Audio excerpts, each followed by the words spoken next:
Greetings, I'm David Kong, the founder and principal of DEI Advisors. Today, I'm delighted to welcome my good friend and also the founder, owner, and president of Go Productions, Antonia Sisti. Antonia, it's great to have you on our show. Thank you, David. I'm truly honored that you asked me to participate, so thank you. It's wonderful to have you. Now, Antonia, you founded Go Production at 6, right, I think? Yes, And yes. you've been doing the Best Western Convention ever since. And you've also helped lots of very well-known companies like GE, Field, Morgan Stanley, and others do their events. Can you tell us your journey in building Go Productions? I would be happy to. I started in film and television from high school.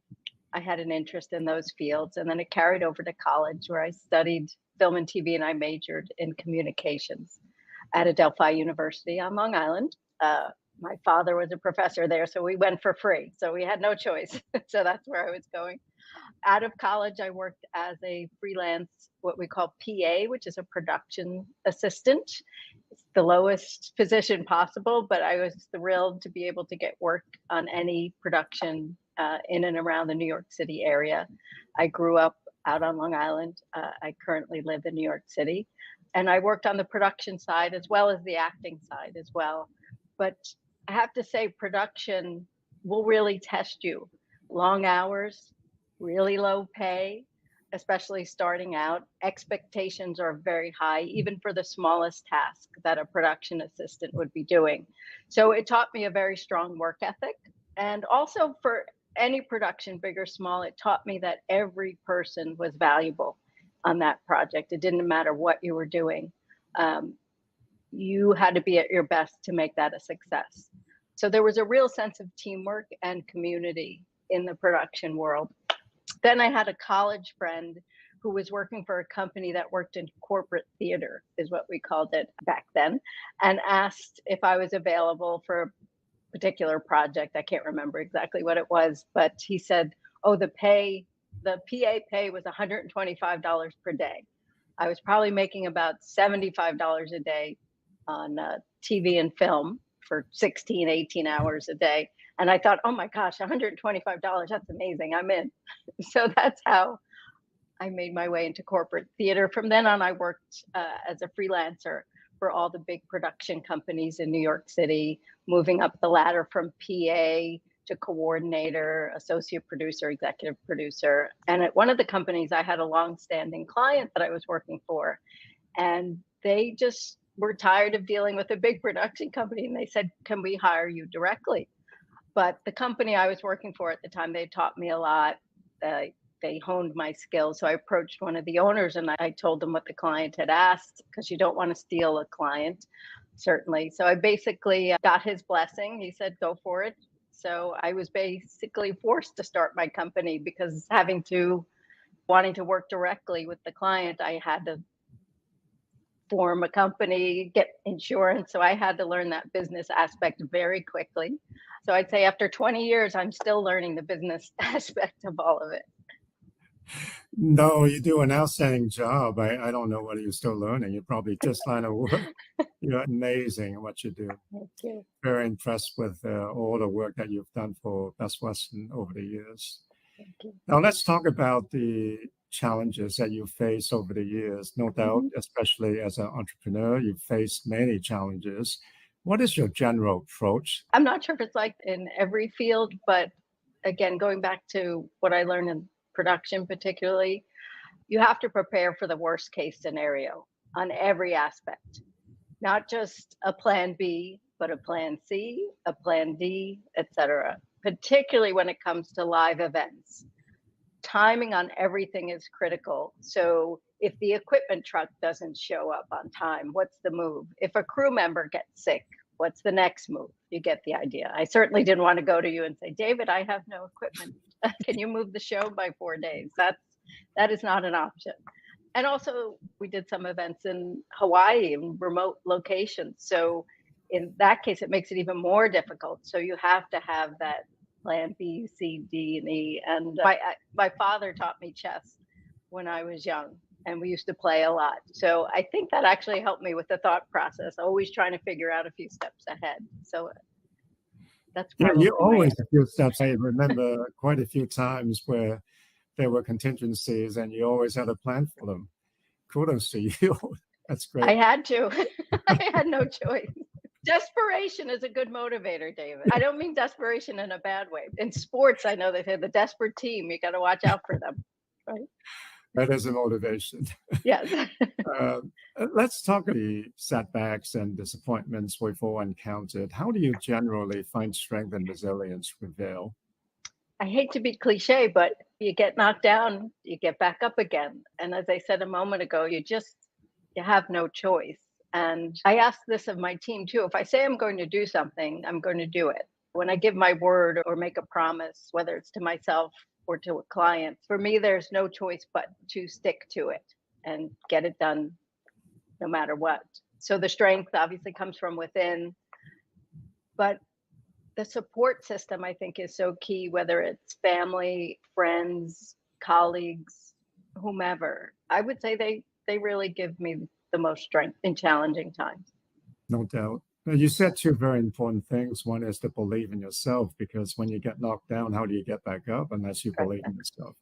That's Exactly. really important. And then secondly, having a strong team behind you to support you. Yeah. That's also important. Yes. Well said.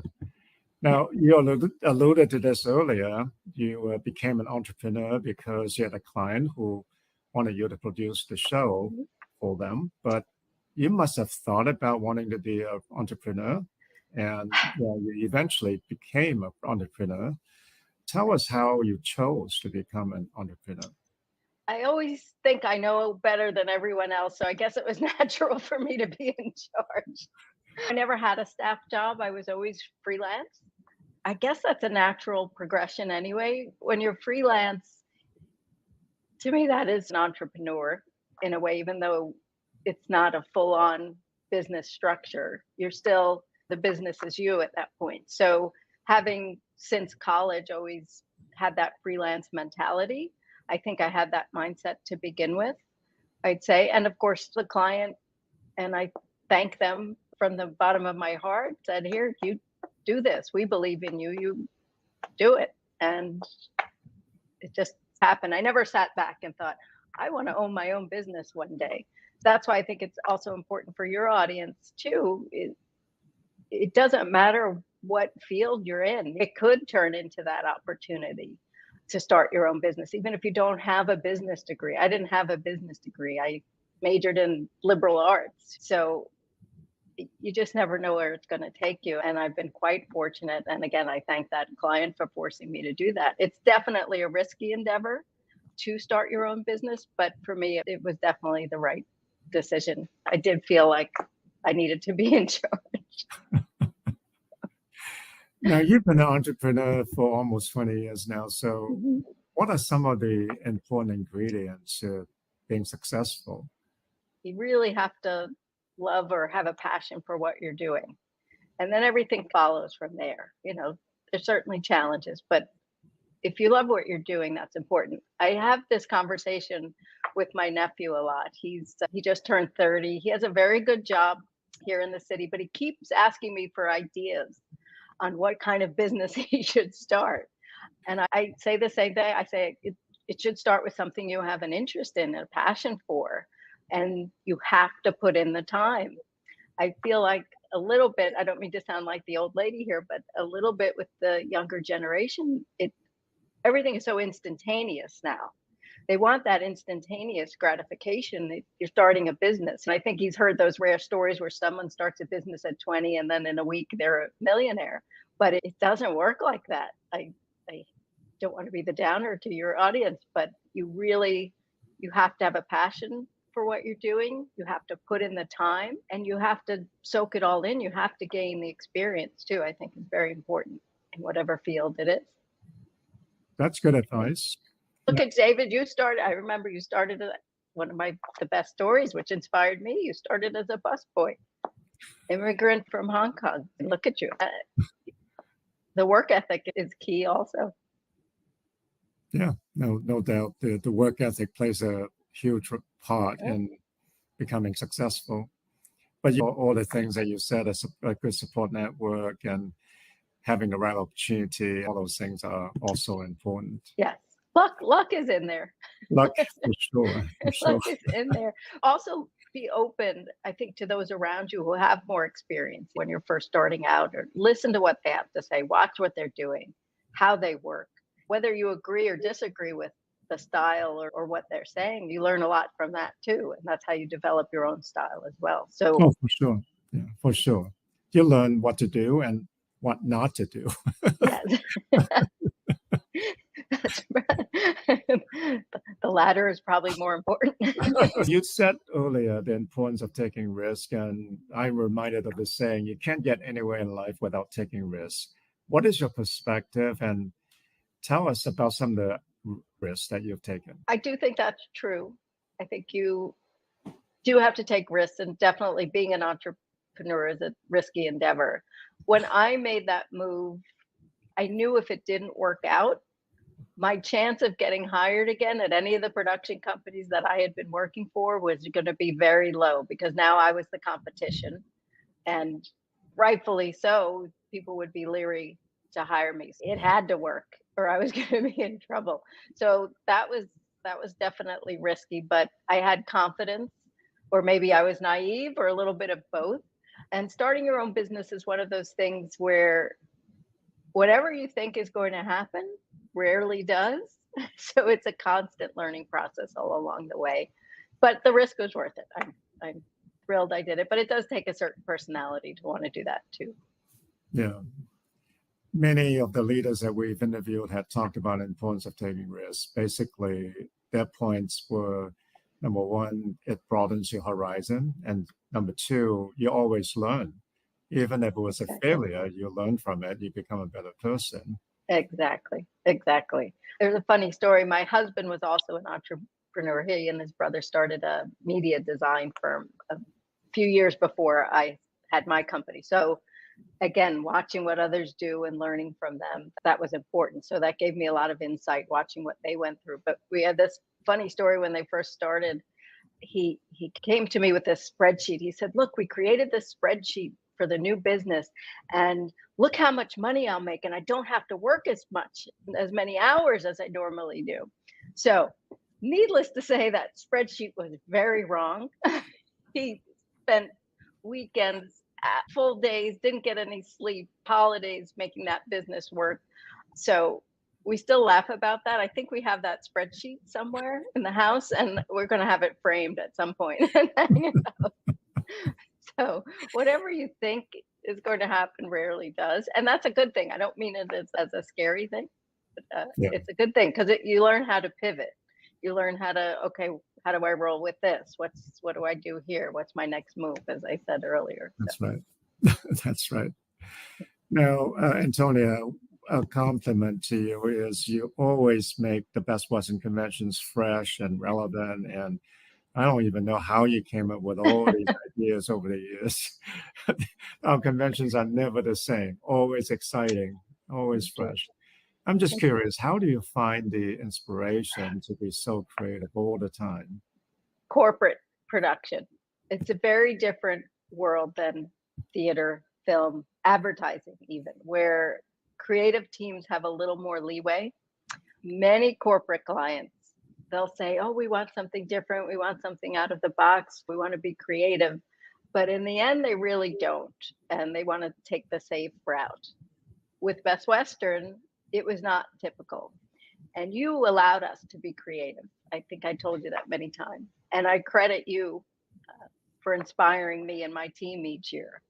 So again, I go back to that team effort, even in creativity. It's truly rare in my industry that we get to work with a visionary such as yourself. And I thank you for that, truly.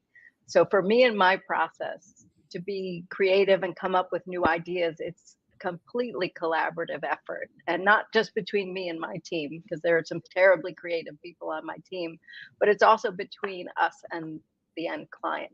So that's very important. They have to be open and receptive to it, which Best Western was and is, and you certainly were. So I was very fortunate that you were open to our ideas. And you're also a creative person. So If you remember, we bounced ideas back and forth, and that gives the inspiration. And even just in general in my daily life, I'm always looking at, you know, things around me, my environment, whether it's somebody on the street juggling or watching TV or just watching people go by. I think, oh, that was pretty neat what they did. And you jot it down and you learn how to spin it to tailor it to the needs of your client too. So for me, that's the fun part. But it does take an open client, trust me. I imagine some of the more stodgy clients probably would frown upon things being too different. But for Yeah. me, I really welcomed it because it was stimulating. I was just so excited to work with you and your team. They're always coming up with fresh ideas. Of course, Antonia, you were always right in every argument that we had. See, you are recording this, right? I have that out Yeah. there. Don't Okay, edit that out. talk about imposter syndrome. It's, this is a problem that many of us in the underrepresented groups face. The negative self-talk and thinking that we're not good enough, especially when we don't see the diversity around the table. As a female entrepreneur, you probably face a fair amount of that negative self-talk. How do you handle that? And what are some of the constructive things that you do? It's such a complex question. But first off, I never felt like I didn't belong or didn't earn a seat at the table. And I always loved the Shirley Chisholm quote, if they don't give you a seat at the table, bring a folding chair. So I had that attitude to start. Even in a room full of men, I never felt intimidated or out of place or I didn't belong. And I don't mean that in an arrogant way. I believe that attitude actually stems from my upbringing.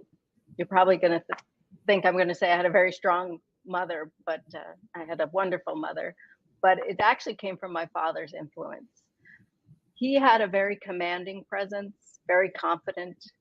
And early on, he instilled in me that I should be independent. I don't want it to sound crass, but not take any bull. Probably because he knew it would be harder for me, but he never said it. But he instilled that attitude in me. So that's why I felt like it doesn't matter that I'm a woman. We're all the same here. I think he just tried to make sure that I had the skill set to navigate that world. I came from a very traditional upbringing. My father was the breadwinner. My mother was the housewife. But he never made me think that because I was a girl, I couldn't achieve something. I thought that was very important from the beginning. So now, all that being said, I'm not delusional, and I realize the underrepresented groups is a very real thing and a disturbing issue in many cases. And along the way, I've certainly been in situations where I had to work that much harder because I'm a woman. Thankfully, my industry also has a lot of diversity. And I'll tell you a quick story. It was actually during a production for Best Western when we were in our production office, and my art director, Y, turned to me and she said, look around this room. She said, I never really thought about it before, but she said, it is just wonderfully diverse in this room. There's white, Black, Latino, Asian, young, old, gay, straight, all in one room. And she said, you hire such a diverse group. But actually, I think the interesting thing about that story is I never really noticed it before. And I think that was a great thing about it, that it was just, I just hired this mix of incredibly talented, wonderful people. And isn't that what it should be? People should not be judged by the color of their skin or gender or sexual orientation, but by the content of their character, right?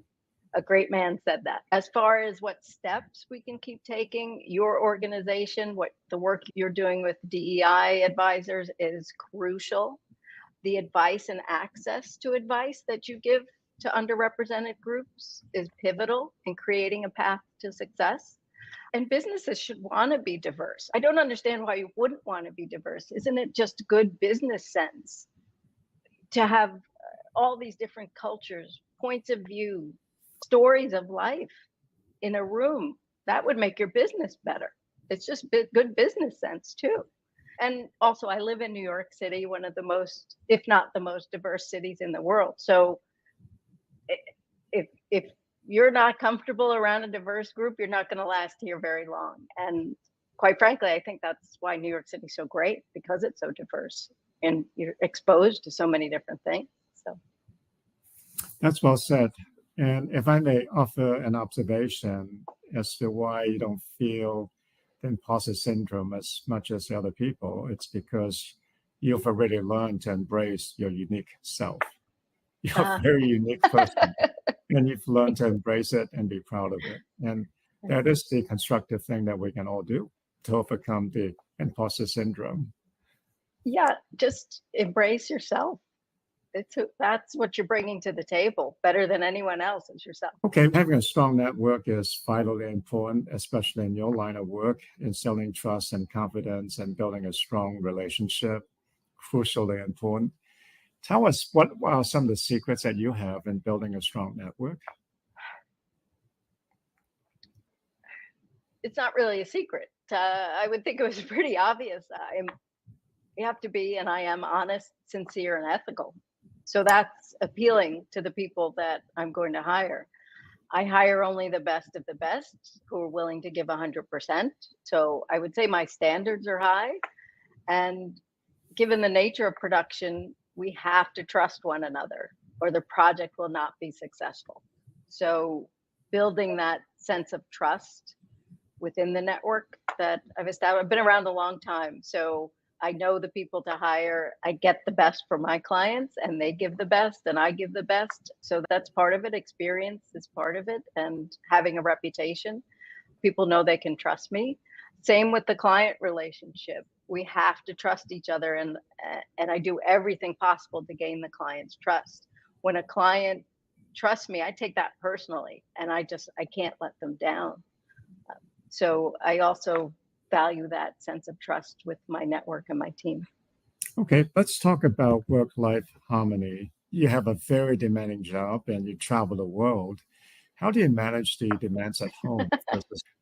I'm laughing. That's a tough one. If I'm answering honestly, which I think you want me to do, when you're an entrepreneur and have your own business, it's very difficult to achieve that work-life balance that everybody talks about. I don't think I've ever put an out of office reply on my email. I'm pretty sure I've never done that. When a client emails me, I email them back no matter what vacation I'm trying to take, because I also knew that would differentiate myself and help form my successful business and build that trust with the client. They knew they could count on me whenever, wherever. But that being said, I certainly have moments when I have more downtime and less busy than others. So I do try to take advantage of that.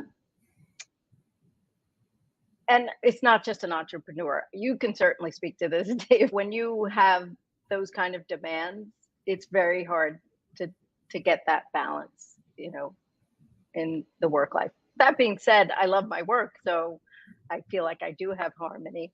But I heard one of your interviewees on one of your podcasts say that it was not so much about achieving a balance, but rather being 100% present in whatever moment that she was in. So whether it was with family or in a business meeting, whatever it was, she gave 100% of her attention at that moment. So that put her in the moment so she could enjoy it and not thinking about tomorrow or the next meeting 4 hours later. So I thought that was really great advice. I'm going to try to do that. So see, I'm learning from DEI advisors. Well, I thought that was a great piece of advice she had. that was brilliant, and I remember that comment. And when I heard that, I thought about you because you always give everything your 100%. Whether it's at work or other hobbies, you always give it 100%. You're living it already. No wonder you have such good harmony. Now, you work with many leaders up close and personal, and you've had a chance to observe them. What are some of the qualities that you most? I have actually been very fortunate to work with some very impressive leaders, certainly you being one of them, David. You've had more impact on me than I think you truly realize. But I think the best leaders lead through example. They walk the talk. They just don't tell people what to do. They actually have the same high work ethic that they expect from from their teams. And they also work harder than anyone else. I noticed that with you as well. And you were always so calm and meticulous with your thought process. You never knee jerked one answer. I'm a little guilty of that.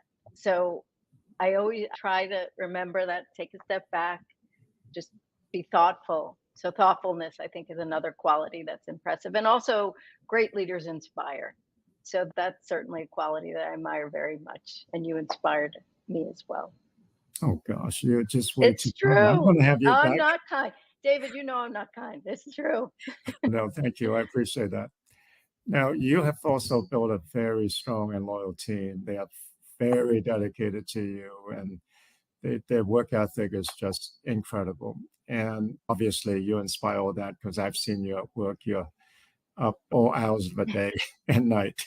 What are some of the other things that you do to cultivate such a strong and loyal team? David, I really try to make sure that the team feels appreciated for the work they do because they're also giving their time and their lives to the work on a project for me. And my team is made up a lot of freelancers who are the best in the industry. And they have the pick and choose of whatever project they want to work on. So when they rearrange their schedules to work on something for me, I'm really appreciative of that. And I don't mean that from just a monetary sense, because I think a genuine thank you goes a long way. So I always try to take time after a project, during a project, to say thank you as a group or individually or both to the team. And my team also knows that I have their back and they have mine. So again, that trust. As I said before, I think leading by example is crucial. Uh, when we're all on a project together, I'll jump in wherever, whatever. I have no ego with that. We're all just trying to get the job done, and the team sees that. So they do the same. And I used to love it when you said the Best Western Convention was like a family reunion. A lot of us on that team, we don't work together often throughout the year. So we feel the same way. So when we come to that show, it's like a big family reunion. And for me, it's that sense of family, again, going back to family, teamwork, community. That's really important. And that's the approach I try to take, that we're one big family together. That's well said. You created that feeling that they're all in it together and it's one big family that's loyal and supportive of one another. You've Yes. done a marvelous job. Tony, you've come a long way. And looking back, when you first started in the business, what's the advice that you offer to your younger self? Don't sweat the little things. I think ultimately the little things don't matter. You're so right. Yeah, I try to remember that too. I know. Because Still some trying of to. us are perfectionists, right? It's hard not to Yes, sweat the little things. yes. But it's the little things when you're younger that seem so big, ultimately won't have that much of an impact. And also, don't be afraid to experiment and try new things. You've got time to figure it out.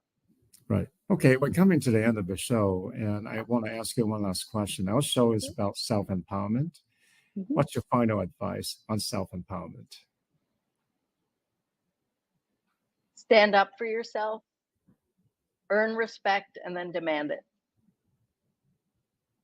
Stand up for yourself, earn respect, and demand it. Such great advice.